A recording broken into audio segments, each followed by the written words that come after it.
Hi everyone, welcome back to this channel. In this tutorial, I will show you how to get the black dandelion seed in Heartopia.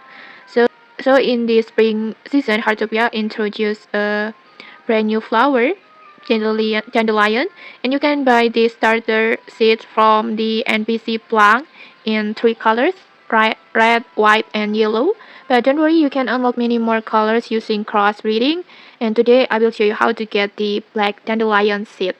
And to get this black dandelion, first make sure you already have a pink dandelion and orange dandelion like this. And if you don't know how to obtain it, just check the tutorial link in the descriptions below to watch the tutorial.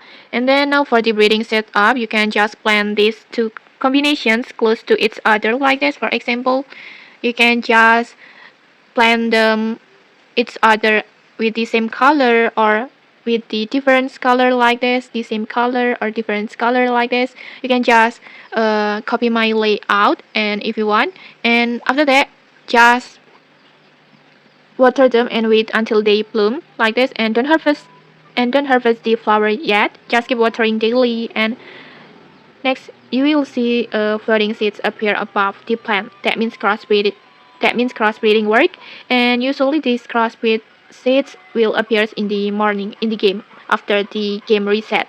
And to speed up, you can also ask your friends to help water your plants. And from my experience, this really increases the spawn rate of crossbreeding seeds. And in my case, my crossbreeding to get this black dandelion seed is produced from the pink and orange flower. And okay, that's how you can get the black dandelion seed in Heartopias. If you found this helpful, don't forget to like, comment, and subscribe for more tutorials. Thanks for watching and see you.